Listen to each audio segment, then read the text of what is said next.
ಸಿನಿಮಾನಲ್ಲಿ ಏನಾದ್ರೂ ನಾನು ಮಾಡ್ಬೇಕು ಅನ್ನೋ ಆಸೆನಲ್ಲಿ ಮನೆ ಬಿಟ್ಟು ಓಡ್ ಬಂದಂತಹವರ ಸಂಖ್ಯೆ ಏನ್ ಒಂದಾ ಎರಡ. ಅವತ್ತಿನ ಕಾಲದಲ್ಲಿ ಇಂಡಸ್ಟ್ರಿ ಮೋಸ್ಟ್ಲಿ ಮೆಡ್ರಾಸ್ನಲ್ಲಿ ಇರ್ತಿದ್ದಂತಹ ಕಾಲ. ಹಾಗೆ ಇಲ್ಲ ಮೆಡ್ರಾಸ್ ಓಡೋಗೋರು, ಇಲ್ಲ ಬಾಂಬೆ ಓಡೋಗೋರು. ಕನ್ನಡ ಸಿನಿಮಾ ಇಂಡಸ್ಟ್ರಿ ಬೆಂಗಳೂರಿನಲ್ಲಿದೆ ಅನ್ನುವಂತಹ ಆಸೆನಲ್ಲೇ ಸುಮಾರು ಊರುಗಳಿಂದ ಬೆಂಗಳೂರಿಗೆ ಹೇಳ್ದೆ ಕೇಳ್ದೆ ಓಡ್ ಬಂದಿರೋರು ಬಹಳಷ್ಟು ಜನ. ಬಟ್ ಎಷ್ಟು ಜನ ನಿಜವಾಗ್ಲೂ ಆ ಸಕ್ಸಸ್ ಅನ್ನ ಕಾಣ್ತಾರೆ? ಆ ಸಂಖ್ಯೆ ನೋಡಿದ್ರೆ ನಿಜವಾಗ್ಲೂ ಬೇಜಾರಾಗುತ್ತೆ. ಏನೇನೋ ಎಲ್ಲ ಬಿಟ್ಟು ಓಡ್ ಬಂದು ಕಷ್ಟಪಟ್ಟಿರ್ತಾರೆ. ಅಂಥದ್ದೇ ಒಂದು ಕಥೆ ನಮ್ಮ ಕನ್ನಡ ಸಿನಿಮಾ ಇಂಡಸ್ಟ್ರಿಯ ಈ ನಮ್ಮ ನಿರ್ದೇಶಕರು.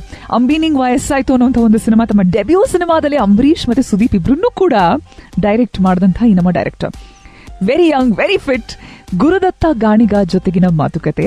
ವೆರಿ ಇಂಟ್ರೆಸ್ಟಿಂಗ್ ಕಥೆ ಈ ನಮ್ಮ ನಿರ್ದೇಶಕರ ಜೊತೆ. ರೇಡಿಯೋ ಸಿಟಿ 91.1 ಆಫ್ ಕೋರ್ಸ್ ನೇತ್ರ ಮಾತಾಡ್ತಾ ಇರೋದು ಸ್ಟಾರ್ಸ್ ಎಕ್ಸ್ಪ್ರೆಸ್ ಅನ್ಎಡಿಟೆಡ್ ನಲ್ಲಿ.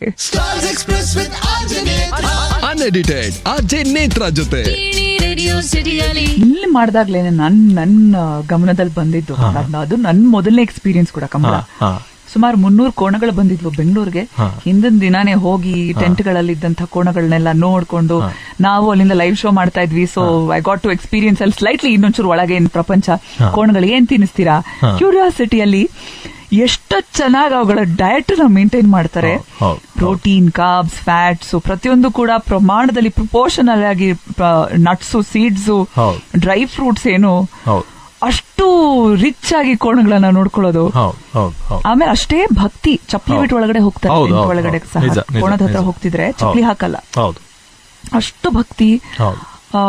ಸರಿ, ಇದರಿಂದ ಏನ್ ಬಿಸ್ನೆಸ್ ಮಾಡ್ತಾರ, ಎಷ್ಟು ದುಡ್ಡು ಮಾಡ್ಬೋದು ವಿನ್ನಿಂಗ್ ಕೋಣಕ್ಕೆ ಅಂದ್ರೆ ಖರ್ಚು ಮಾಡೋ ಅಷ್ಟೇನ್ ಮಾಡ್ರಲ್ಲ ನನ್ನ ಪ್ರಕಾರ. ಖಂಡಿತ ಇಲ್ಲ. ಅದಕ್ಕೆ ತುಂಬಾ ಖರ್ಚು ಮಾಡ್ತಾರೆ ಕೋಣಕ್ಕೆ. ತುಂಬಾ ಫ್ಯಾಸಿನೇಟಿಂಗ್ ಅದೆಲ್ಲ ನೋಡ್ತಾ ಅಂದ್ರೆ ಯಾವ ತರ ಇದೆಲ್ಲ ಓಕೆ ಯೂಶಲಿ ಬಿಸ್ನೆಸ್ ಆಗಿ ನೋಡ್ತಾರೆ. ಈಗ ಹಾರ್ಸ್ ರೇಸಿಂಗ್ ಅಂದ್ರೆ it's more of a business model, correct, right? But ಕೋಣದ್ದು ಇದೊಂದು ಬೇರೆನೇ ಆಯಾಮದಲ್ಲಿದೆ. ಅದು ಪ್ರತಿಷ್ಠೆ. ಆಮೇಲೆ ಅದೊಂದು ಪ್ಯಾಷನ್, ಅದು ಅತಿಯಾದ ಪ್ಯಾಷನ್ ಅದು.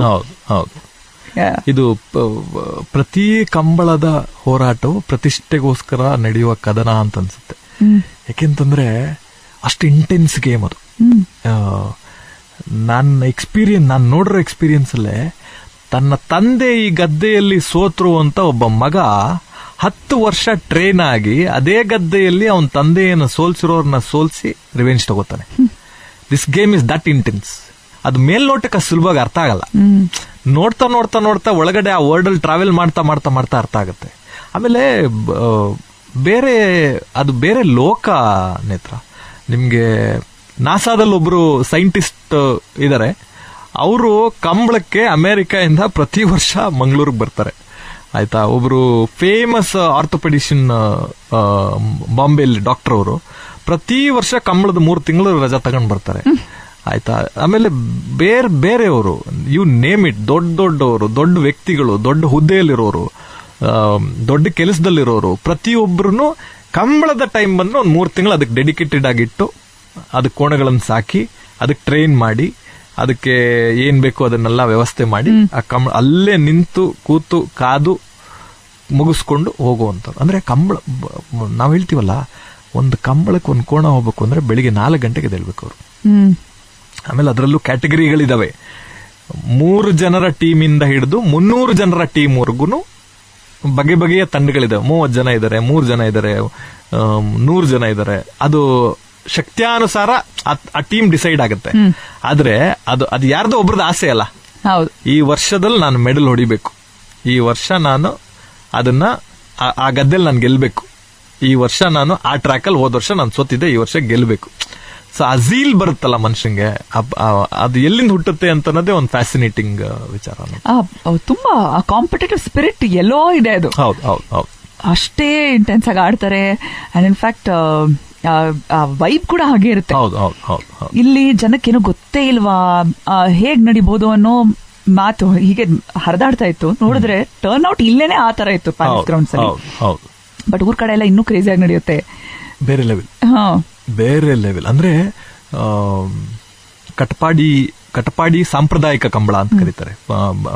ಕುಂದಾಪುರದಿಂದ ಮುಂದೆ ಬ್ರಹ್ಮಾವರದ ಹತ್ರ ಒಂದು ಕಟಪಾಡಿ ಅಂತ ಒಂದು ಊರಿದೆ. ಕಟಪಾಡಿಯ ಸಾಂಪ್ರದಾಯಿಕ ಕಂಬಳಕ್ಕೆ 130 ವರ್ಷಗಳ ಇತಿಹಾಸ ಇದೆ ನೇತ್ರ.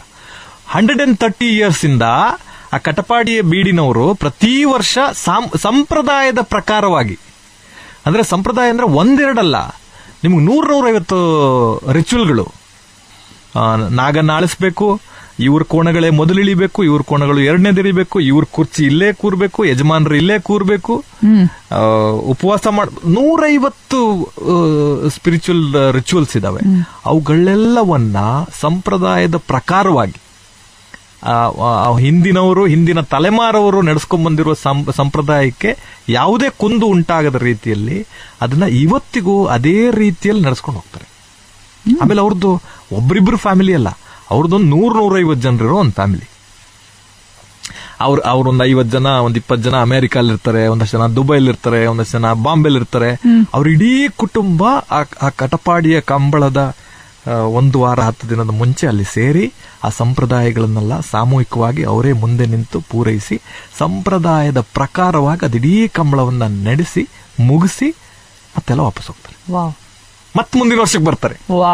ಇಮ್ಯಾಜಿನ್ ಮಾಡಿ, ಅದು ಎಷ್ಟು ದೊಡ್ಡ ನಮ್ಮ ಊಹೆಗೂ ನಿಲುಕುವುದಕ್ಕಿಂತ ಜಾಸ್ತಿ ಡೆಪ್ತ್ ಇದೆ ಆ ಸ್ಪೋರ್ಟ್ಸ್ಗೆ ಅಂತ ನನ್ಗನ್ಸುತ್ತೆ. ಹೌದು. ಇದಾಗಿತ್ತು ಡೈರೆಕ್ಟರ್ ಗುರುದತ್ತ ಗಾಣಿಗ ಜೊತೆಗಿನ ಮಾತುಕತೆ. ಸ್ಟಾರ್ಸ್ ಎಕ್ಸ್ಪ್ರೆಸ್ ಅನ್ಎಡಿಟೆಡ್ ನಲ್ಲಿ ವೆರಿ ಇಂಟ್ರೆಸ್ಟಿಂಗ್ ಕಥೆ, ವೆರಿ ಮೋಟಿವೇಟಿಂಗ್ ಅಂಡ್ ಇನ್ಫ್ಯಾಕ್ಟ್ ಇವರ ದೃಷ್ಟಿಕೋನ ಬಹಳ ಇಂಟ್ರೆಸ್ಟಿಂಗ್ ಆಗಿದೆ. ಇಡೀ ವಾರ ಮಾತುಕತೆ ಕೇಳ್ತೀರಾ, ಮಿಸ್ ಮಾಡದ ಹಾಗೆ. ರೇಡಿಯೋ ಸಿಟಿ 91.1 ಅಲ್ಲಿ ನಾನ್ ನೇತ್ರ. ಅನ್ಎಡಿಟೆಡ್ ಆರ್ಜೆ ನೇತ್ರ ಜೊತೆ ರೇಡಿಯೋ ಸಿಟಿಯಲ್ಲಿ ನಾನ್ ನೇತ್ರ.